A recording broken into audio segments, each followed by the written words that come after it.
नमस्कार, आप देख रहे हैं दूरदर्शन किसान। गांव किसान की एक नई कड़ी में आप सभी का स्वागत है। मैं हूं आदिति शर्मा।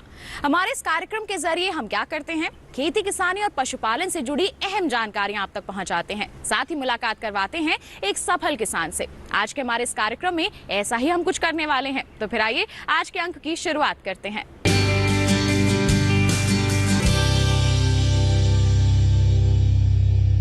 किसान भाइयों बहनों, बदलते समय के साथ साथ खेती की पद्धतियों में भी बदलाव आ रहा है। लगातार नए नए शोध हो रहे हैं और प्रणालियों में परिवर्तन किया जा रहा है। आज एक ऐसी ही नई तकनीक के बारे में या फिर कहें एक नई प्रणाली के बारे में हम आपको बताने वाले हैं, जिसे अपनाकर आप आसानी से खेती कर सकते हैं। इस प्रणाली का नाम है हाइड्रोपोनिक खेती। क्या है, कैसे आप इसे कर सकते हैं, आइए दिखाते हैं आपको हमारे पहले सेगमेंट खेती किसानी में।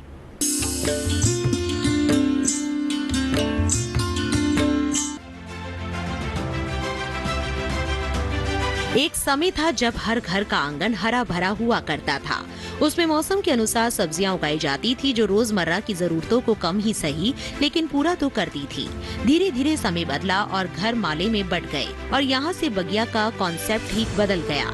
लेकिन समय हमेशा एक सा नहीं रहता, एक बार फिर बदले हुए रूप में ही सही। लेकिन ये बगिया किचन गार्डन के रूप में हमारे सामने है, जिसके कई रूप है। उसी में से एक है हाइड्रोपोनिक खेती। इस तकनीक से कम स्थान में घर के उपयोग में आने वाली सब्जियों को उगाया जा सकता है। अब इस क्षेत्र में स्टार्टअप भी शामिल हो रहे हैं और वो लोगों को जरूरी सेटअप के साथ प्रशिक्षण भी दे रहे हैं।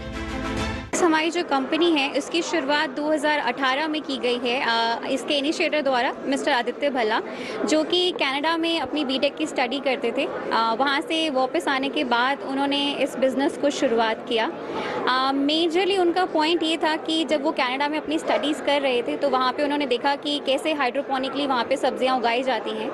एंड इंडिया में आकर के उन्होंने इस चीज़ की जब शुरुआत करी तब उन्होंने देखा कि यहाँ पर फार्मर्स को बहुत ज़्यादा ज़रूरत है इस चीज़ के एजुकेशन के बारे में। इसीलिए फिर हमने जो है लाइक गवर्नमेंट के एक फोरम के बारे में सुना, जो कि है MSME।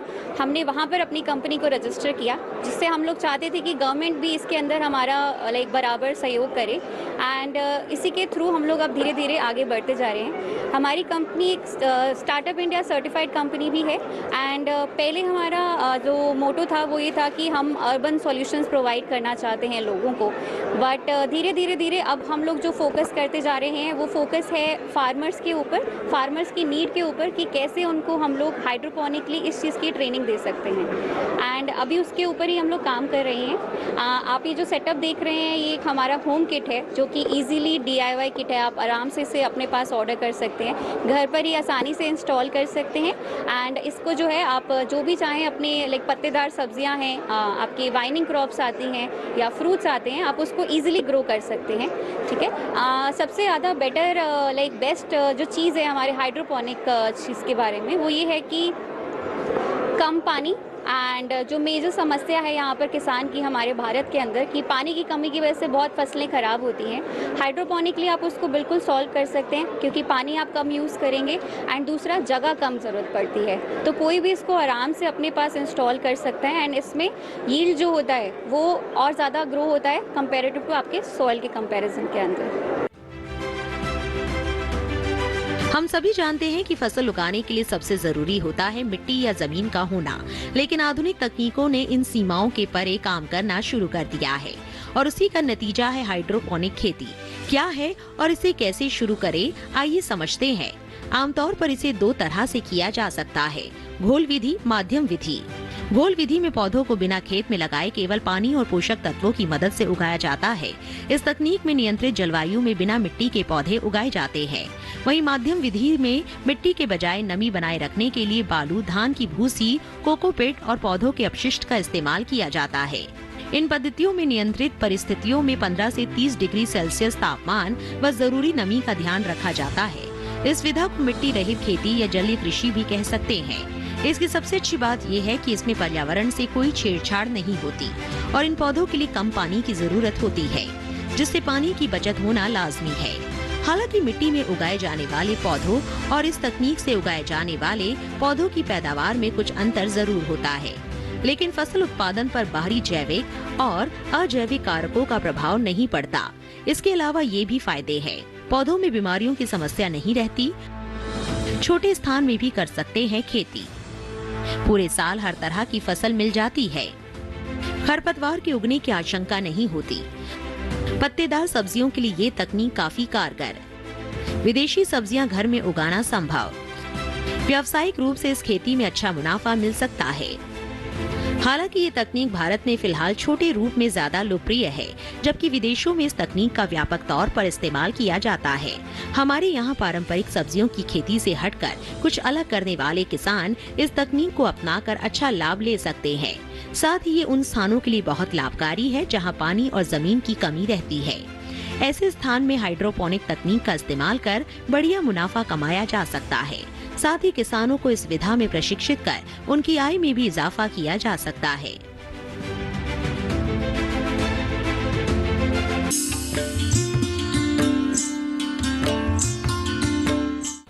तो हाइड्रोपोनिक खेती के बारे में आपने जान लिया। अभी भी कार्यक्रम में बहुत कुछ जानना बाकी है, बताएंगे आपको, लेकिन एक छोटे से ब्रेक के बाद। कहीं मत जाइए, देखते रहिए हमारा कार्यक्रम गांव किसान और बने रहिए दूरदर्शन किसान पर।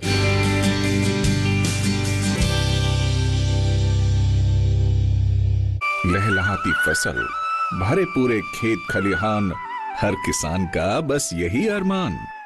लेकिन प्रकृति पर किसका जोर? कभी बारिश, कभी बिजली, कभी ओला, कभी सूखा, तो कभी कीट पतंग का प्रकोप कर दे नुकसान कमर तोड़।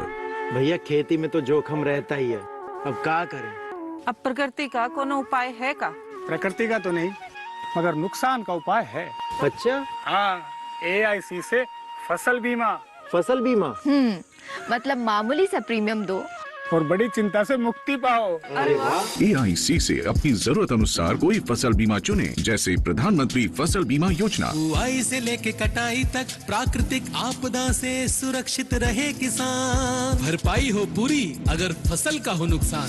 जब AIC का है साथ तो ना डर ना फिक्र की बात। Agriculture insurance company of India limited. AIC।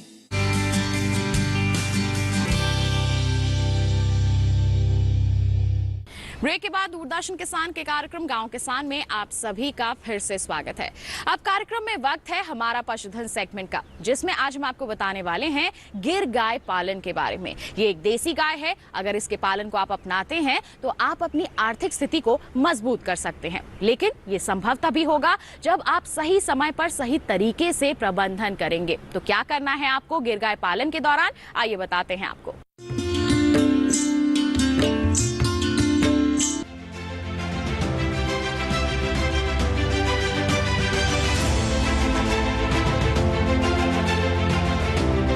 Dairy में दिनों दिन उत्पादन बढ़ाने के लिए पशु की नस्ल का चुनाव सबसे अहम होता है, और जब बात देसी गाय में उच्च नस्ल की होती है तो गिर गाय का नाम जरूर लिया जाता है। अर्धशुष्क जलवायु में कम लागत पर भरपूर उत्पादन के लिए पशुपालकों की ये पहली पसंद है। इस गाय का दूध, घी, गौमूत्र, यहाँ तक कि गोबर भी अच्छे दाम पर बेचा जाता है। इसका सीधा सा मतलब है कि गिर गाय पालन हर ओर से मुनाफे का सौदा है। इसके साथ ही इस गाय की प्रतिरोधक क्षमता अधिक होती है, इस वजह से पशुधन हानि की आशंका कम हो जाती है। तो आइए सबसे पहले जान लेते हैं गिर गाय के नाम के पीछे की कहानी। इसका नाम गुजरात के गिरवन से लिया गया है, जो कि इसका उद्गम स्थान माना जाता है। विभिन्न क्षेत्रों में इसे अलग अलग नामों से भी पुकारा जाता है। इसका मुख्य क्षेत्र गुजरात के सौराष्ट्र के राजकोट, जूनागढ़, सोमनाथ, भावनगर, अमरेली जिलों में है। वहीं इसकी लोकप्रियता राजस्थान, मध्य प्रदेश, हरियाणा, उत्तर प्रदेश से लेकर ब्राजील तक फैली है। इसीलिए इसकी संख्या में लगातार इजाफा दर्ज किया जा रहा है। इसकी मुख्य रूप से दो नस्लें प्रचलित है। उन्नत नस्लें स्वर्ण कपिला, देवमणि। चलिए अब बात कर लेते हैं इसकी पहचान कैसे की जाए। गिर गाय मुख्य रूप से लाल रंग की होती है। इसका माथा चौड़ा होता है। गिर गाय के कान सबसे लंबे होते हैं। इसके सींग लंबे व घुमावदार होते हैं। थन पूर्ण, विकसित और हम्प पाया जाता है। ऐसा कहा जाता है कि गिर गाय से एक दिन में 50 लीटर तक दूध लिया जा सकता है। यही वजह है कि पशुपालकों में इसकी मांग बढ़ती जा रही है। इनके संरक्षण और संख्या में इजाफा करने के लिए कई योजनाएं भी संचालित की जा रही है। पहले ये सिर्फ गुजरात में पाई जाती थी, लेकिन अब ये राजस्थान, मध्य प्रदेश, हरियाणा, उत्तर प्रदेश में भी आसानी से देखी जा सकती है। इसका जीवन काल 12 से 15 साल तक का होता है। गिर अपने जीवन काल में 6 से 12 बच्चे तक पैदा कर सकती है। इसका वजन लगभग 400 से 475 किलोग्राम हो सकता है, लेकिन ये सब तभी संभव है जब पशु को अच्छा आहार दिया जाए। गिर गाय से बेहतर दूध का उत्पादन मिलता रहे, इसके लिए संतुलित पोषण आहार देना चाहिए। पशु के लिए 100 किलो आहार का मिश्रण बनाने के लिए बिनौला की खली 10 किलो, चने व मूंग की चूरी 25 किलो, गेहूं व मक्का का दलिया 40 किलो, सोयाबीन की चूरी 22 किलो, खनिज मिश्रण 2 किलो, नमक 1 किलो मिलाकर तैयार कर सकते हैं। तैयार बाटा जीवन निर्वाह के लिए प्रतिदिन 1 से 1.5 किलो देना चाहिए। वहीं दूध देने वाली गाय के लिए 400 ग्राम बाटा प्रति लीटर के हिसाब से अतिरिक्त देना चाहिए। इसके अलावा बाहर चराने से भी बेहतर उत्पादन मिलता है। आहार आवास के साथ साथ पशुओं का बेहतर स्वास्थ्य इस व्यवसाय में सफलता की कुंजी है। पशुओं को परजीवियों से बचाने के लिए साल में 4 बार डिवार्मिंग कराएं। वातावरण में नमी बढ़ने पर बाह्य परजीवियों से सुरक्षा देने के लिए पशु चिकित्सक से सलाह लें। साथ ही सरकारी योजनाओं का लाभ लेकर समय पर टीकाकरण कराएं।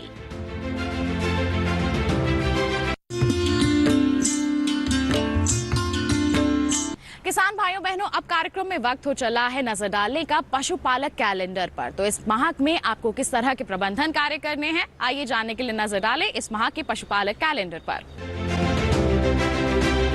सितंबर माह में वातावरण के तापमान में उतार चढ़ाव से पशुओं को सुरक्षा दें। पशुओं को दिन के समय धूप से बचाने व पीने के पानी की समुचित व्यवस्था करें और रात के समय ठंड से बचाने के लिए पशु को शेड के नीचे बांधें। बारिश के मौसम में पशुशाला में जल निकासी की उचित व्यवस्था करें, जिससे संभावित बीमारियों पर काबू पाया जा सके।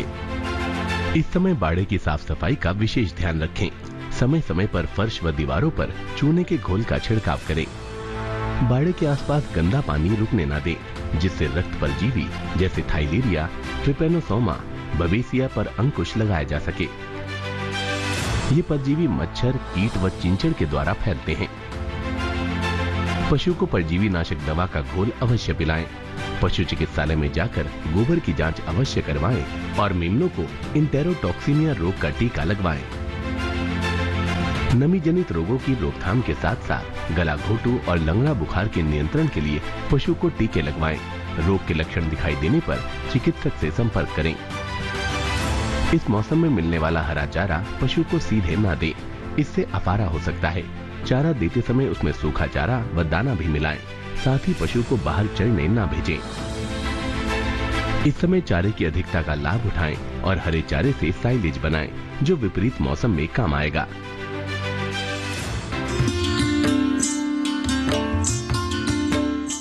अब कार्यक्रम में वक्त हो चला है एक और छोटे से ब्रेक का। आप कहीं मत जाइए, ब्रेक के बाद हम जल्द ही हाजिर होंगे। बने रहिए दूरदर्शन किसान पर, देखते रहिए हमारा कार्यक्रम गांव किसान।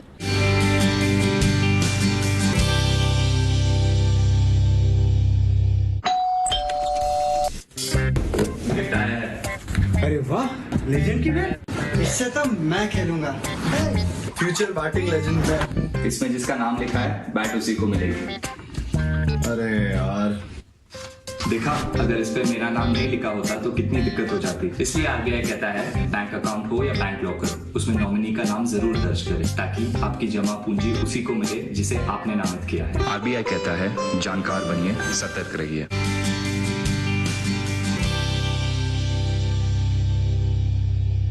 ब्रेक के बाद दूरदर्शन किसान के कार्यक्रम गांव किसान में आप सभी का फिर से स्वागत है। अब कार्यक्रम में वक्त है हमारे कामयाब किसान से मुलाकात करने का। हमारे जो आज के कामयाब किसान हैं वो एक सफल उद्यमी हैं। जी हाँ, ये डेयरी के कार्य से जुड़े हुए हैं, सफलता हासिल कर रहे हैं। कैसे, आइए जानने के लिए मुलाकात करते हैं आज के सफल उद्यमी किसान से।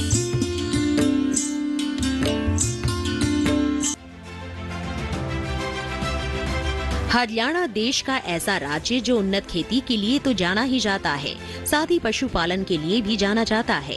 इन दोनों ही भूमिकाओं को संभाल रहे हैं रोहतक जिले के प्रदीप सिंह जी। प्रदीप जी अपने करीब 3 हेक्टेयर के खेत में गेहूं, सरसों, जौ, कपास, मोटे अनाज, सब्जी फसलों की खेती करते हैं, जिसके लिए कम पानी में भरपूर पैदावार की विधियों का इस्तेमाल होता है। वहीं प्रदीप मिल्क प्रोडक्ट भी बनाते हैं। कैसे आया उन्हें इसका विचार, आइए जानते हैं। MBA की डिग्री लेने के बाद हर युवा चाहता है कि उसे किसी बड़ी कंपनी में नौकरी मिल जाए और जीवन खुशहाली से बीते। हिसार के प्रदीप जी ने भी ऐसा ही किया। कॉर्पोरेट जगत में करीब 10 साल तक अपनी सेवाएं देते हुए उनके मन में वो सुकून नहीं था जो वो चाहते थे। सुकून की ये तलाश खत्म करने के लिए प्रदीप कुछ ऐसा करना चाहते थे जिसमें किसानों का भी भला हो जाए और स्वयं का व्यवसाय भी शुरू किया जा सके। बहुत विचार मंथन करने के बाद प्रदीप जी ने 2018 में बागड़ी मिल्क पार्लर की शुरुआत की, जिसमें वो किसानों से दूध लेकर उसे प्रोसेस करते थे। अपने उत्पाद को पहचान देने के लिए प्रदीप जी शुरुआत में पार्कों में जाकर सुबह शाम गर्म दूध का स्टॉल लगाते थे। उत्पाद की लोकप्रियता देखकर इसकी गुणवत्ता और स्वाद में और सुधार किए गए। इसके बाद दूध के साथ साथ खीर, बादाम मिल्क, लस्सी जैसे उत्पाद भी बनाने लगे। आज प्रदीप जी कई तरह के उत्पाद बनाते हैं, जिसमें केसर, पिस्ता बादाम मिल्क, हरियाणवी रबड़ी, केसर काजू बादाम खीर, मावा बर्फी, मसाला लस्सी, मीठी लस्सी, कुल्फी, गाय का घी, भैंस का घी शामिल है। मैं मूल रूप से हरियाणा के चरखी दादरी जिले के मांडी पुरानो गांव का रहने वाला हूं। मैंने MBA करने के बाद कॉरपोरेट में लगभग 10 साल काम किया। उस दौरान सप्लाई चेन और मार्केटिंग की लाइन को समझने के बाद मैंने ये सोचा कि जब हम बड़ी बड़ी कंपनियों के उत्पाद बेच सकते हैं तो किसान के उत्पाद क्यों नहीं बेच सकते। इसी उद्देश्य के साथ मैं घर से निकला, देश के विभिन्न राज्यों में घूम के सर्वे किया। उसके बाद इस नतीजे पे पहुंचा कि मुझे दूध की दुनिया में काम करना है और दूध भी रॉ मिल्क नहीं बेचना है, दूध को प्रोसेस करके बेचना है। तो 17 दिसंबर 2018 को रोहतक में मैंने बागड़ी मिल्क पार्लर के नाम से अपना वेंचर शुरू किया। शुरुआत में हम ने 2 किसानों के साथ कॉन्ट्रैक्ट किया था कि उनका दूध बेचेंगे। धीरे धीरे काम बढ़ता चला गया, मिल्क की प्रोसेसिंग भी बढ़ाते चले गए। आज हमारे साथ 23 किसान काम कर रहे हैं। गांव के कम पढ़े लिखे और अप्रशिक्षित 11 लोगों को हमने रोजगार दे रखा है। उपभोक्ता को शुद्ध और ताज़ा चीज़ें मिले, किसान को अपने उत्पादों का बेहतर मूल्य मिले और कम पढ़े लिखे और अशिक्षित युवाओं को और जो जिनका प्रशिक्षण भी नहीं है किसी विशेष कार्य में, उनको रोजगार मिले। इसी उद्देश्य के साथ हमने बागड़ी मिल्क पार्लर की शुरुआत की थी। कोविड के दौरान भी हम सरवाइव कर पाए। हमने अपने कर्मचारियों को भी 75% सैलरी दी, उनका रहना खाना सब कुछ झेला।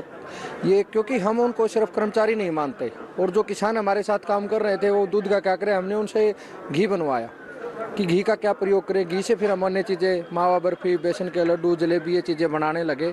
अब हमने ऑनलाइन भी अपने उत्पाद भेज रहे हैं। देश के लगभग हर राज्य में हमारे उत्पाद जाते हैं। तो यही ताकत है कि ये उपभोक्ता, किसान और रोजगार तीनों चीज़ों के लिए इससे बेहतर मॉडल हो नहीं सकता। इसलिए मॉडल है कि एक छोटे से मॉडल में 3 लोगों को रोजगार मिला हुआ है।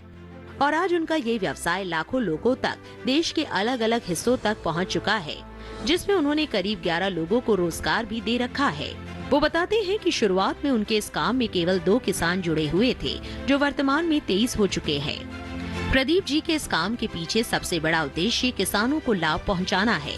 वो किसानों से सामान्य से ज्यादा दाम पर दूध खरीदते हैं और प्रोसेस करके दूध से बने उत्पाद बनाते हैं। वो बताते हैं कि हम 3 महीनों के अंतराल पर पशुपालकों को प्रशिक्षण भी दिलवाते हैं, जिसमें उन्हें ये सिखाया जाता है कि अच्छी गुणवत्ता का दूध कैसे लिया जा सके। साथ ही पशु के रखरखाव और नस्ल सुधार से संबंधित जानकारी भी दी जाती है, जिससे किसान और उत्पाद दोनों का भला हो सके। उनके इन्हीं प्रयासों का नतीजा है कि उन्हें इस साल पूसा मेले में नवोन्मेषी किसान पुरस्कार से सम्मानित किया गया। IRI इनोवेटिव फार्मर 2020 अवार्ड के लिए हमें सम्मानित किया गया।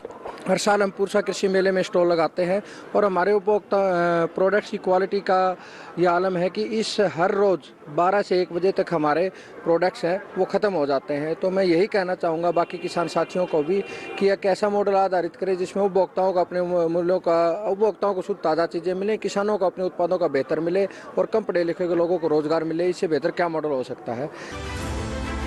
एक और अच्छी बात यह है कि प्रदीप जी ने अपने उत्पादों के लिए मिट्टी के कुल्हड़ का इस्तेमाल करते हैं। उनका मानना है कि इससे कुम्हारों को भी रोजगार मिल सकेगा और उनकी आय में इजाफा होगा। वाकई में प्रदीप जी जैसी सोच रखने वाले लोग देश की तकदीर बदलने का हुनर रखते हैं।